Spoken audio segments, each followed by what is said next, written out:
یه احساس خیلی شیرین و شگفت‌انگیز که من عمیقاً دوست دارم همه خانوما بتونن تجربهش کنن، کاریزماتیک بودنه. یعنی اینکه وارد هر جمعی میشی همه جذبت بشن، حتی قبل از اینکه بخوای کلمه‌ای صحبت کنی. و کاریزماتیک بودن هیچ ربطی به زیبایی ظاهر نداره. شاید برات پیش اومده باشه که وارد یه جمعی بشی و یه نفر رو با ظاهر خیلی معمولی و عادی ببینی، ولی جوری جذبش بشی که انگار جادوت کرده و این دقیقاً همون قدرت کاریزماست. و امروز میخوام توی این ویدیو قوانینش رو بهت بگم و مطمئنم یه روزی خودت اینو به بقیه یاد میدی.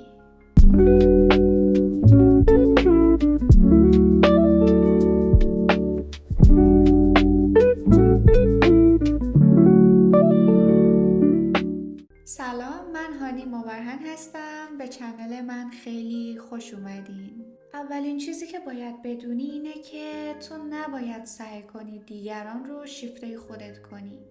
این تویی که اول از همه باید شیفته خودت بشی. مردم باید ببینن که تو چقدر خودتو دوست داری و چقدر برای خودت ارزش قائلی، چقدر برای خودت وقت میذاری، هزینه میکنی. چون زمانی که اونا ببینن چقدر تو خودتو دوست داری، باعث میشه که یه حسی توی اونا تحریک بشه و اونها هم در مقابل همین احساس رو نسبت به تو تجربه کنه. مردم باید ببینن که تو چقدر به خودت عشق میدی و این دقیقاً همون کاریه که بقیه واسه خودشون انجام نمیدن. خیلی از مردم به خودشون عشق نمیدن، خودشون رو دوست ندارن و اعتماد به نفس بالایی هم ندارن و دقیقاً وقتی که تو رو میبینن دوست دارن جای تو باشن، دوست دارن همچین چیزی رو تجربه کنن. برای همین سعی میکنن بهت نزدیک بشن، چون تو چیزی هستی که اونها ندارن. پس اگه میخوای بدونی چطور کاریزماتیک باشی، هیچ عامل خارجی وجود نداره و همه چیز کاملا به تو بستگی داره. تصور کن زمانی رو که مردم میبینن تو دنبال علایقت هستی، دنبال پیشرفت خودت هستی، خودت رو دوست داری و در تمام سطح‌های مختلف زندگی در حال پیشرفتی. و این زمانه که بقیه به تو جذب میشن و آدم‌هایی هم به تو جذب میشن که در ارتعاش بالایی قرار دارن و تو میتونی با یه فردی ملاقات کنی که اتفاقا جایگاه اجتماعی خیلی خوب و بالایی هم داره، ولی ببینی که ارتعاش تو از اون هم بالاتره. ولی در عوض اگه تو نگاه منفی به خودت داشته باشی، دائما خودتو قضاوت کنی و بگی که زندگی چقدر بد میگذره، به همه چیز منفی نگاه کنی، اون لحظه حتی خودت هم جذب خودت نمیشی، چه برسه که بقیه بخوام بهت نزدیک بشن. حالا متوجه شدیم که کاریزما یعنی درست کردن مایندست و طرز فکرتون. و دختری رو تصور کنید که شما خودتون جذبش میشید، چه ویژگی هایی داره و بیاید این رو توی دیتیل تصور کنید. اون دختر چطور لباس میپوشه، چطور رفتار میکنه، چه غذایی میخوره، چه ورزشی انجام میده یا حتی چه مدل آرایشی داره و شروع کنید مثل اون رفتار کنید. این یک مقدار شاید زمان میبره و شما هنوز به اون سطح نرسید که تصور میکنید، ولی در این مرحله آدم‌ها جذب شما میشن و همون آدم‌هایی که دوستتون دارن اتفاقاً کمکتون میکنن که به اون سطح و لولی که میخواین و ازش فکر میکنید برسید. زمانی که تو شروع میکنی به سرمایه گذاری روی علایقت و پیشرفت خودت، اون موقع است که دیگه حتی وارد هر جمعی میشی نمیخوای هیچ کس رو شیفته خودت کنی، چون متوجه میشی تنها کسی که بهش احتیاج داری خودته. حالا دیگه وارد هر اتاق و هر جمعی که میشی دیگه برات مهم نیستش که بقیه رو تحت تاثیر قرار بدی و چون خودتو دوست داری تمرکزتو میذاری که لذت ببری، بهت خوش بگذره از جایی که هستی و مردم میبینن که تو سعی نمی کنی که بقیه رو تحت تاثیر قرار بدی و واقعا توی پوست خودت راحتی، اعتماد به نفس داری و میبینن که تو چقدر خودتو دوست داری. باور کن این به نظر من جذاب ترین رفتاریه که هر زنی انجام میده. زنهایی که هر جا هستن خوشحالن و میخوان اوقات خیلی خوبی رو بگذرونن به نظر من خیلی جذابن. ولی برعکس نگاه کن زنی که دائما دنبال اینه که دیگران رو به خودش جذب کنه و درون خودش یک سری ناامنی هایی داره، دائما نگرانه که چطور به نظر میرسه، بقیه دوستش دارن یا نه، ظاهرش خوب هستش یا نه. و من به این جور خانم ها میگم people pleaser، یعنی حاضرن هر کاری انجام بدن که از دیگران توجه بگیرن و دیگران بهشون علاقه نشون بدن و من مطمئنم که تو نمیخوای اینطوری باشی.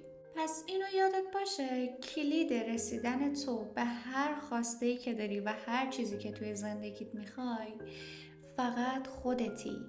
دختری که کاریزماتیکه به خاطر اینکه دائما دنبال گرفتن توجه و تایید از دیگران نیست، همش از خودش حرف نمیزنه. تو هر جمعی که هستش زیاد از خودش نمیگه و نمیخواد که دیگران تاییدش کنن. همین باعث میشه که شنونده خیلی خوبی باشه. دیگران میتونن راحت باهاش صحبت کنن و اون آدم بسیار امنه. مردم میدونن که این دختر با حرفاشون قضاوتش نمیکنه و ازشون فکر بدی نمیکنه. و جالب اینجاست حالا همین دختر تو هر جمعی که میخواد حرف بزنه مردم خیلی بیشتر به حرفاش گوش میدن و حرفاش براشون جذابتره. خانمایی که کاریزماتیکن انقدر انرژیشون بالاست موقع صحبت کردن چون دائما به این فکر نمی کنن که مردم در موردشون چی فکر میکنه. اونها با هیجان حرف میزنن و دیگران رو به وجد میارن و باعث الهام بخشیدن به بقیه میشن. زمانی که تو روی خودت کار کردی و خودتو دوست داری دیگه سعی نمی کنی که خودتو پشت نقابای مختلف پنهان کنی. همین باعث میشه که یک آدم مورد اعتماد بشی و دیگران خیلی راحت بتونن به تو اعتماد کنن چون میدونن که تو خودت هستی. این یه نکته خیلی مهم در مورد کاریزماتیک بودنه. و یه نکته خیلی مهم دیگه اینه که شما باید اشتیاق و شروع هیجان داشته باشید.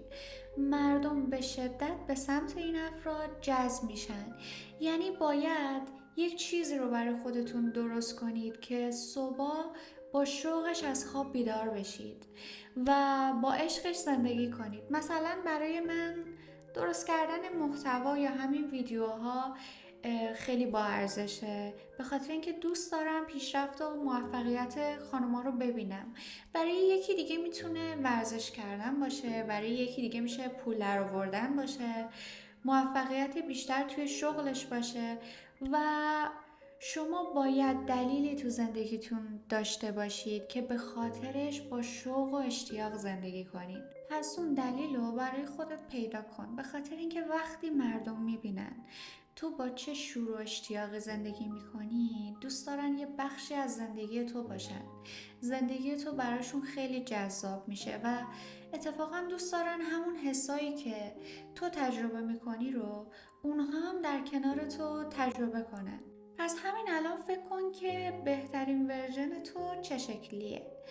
ورزش میکنه یا نه؟ ژورنال مینویسه یا نه؟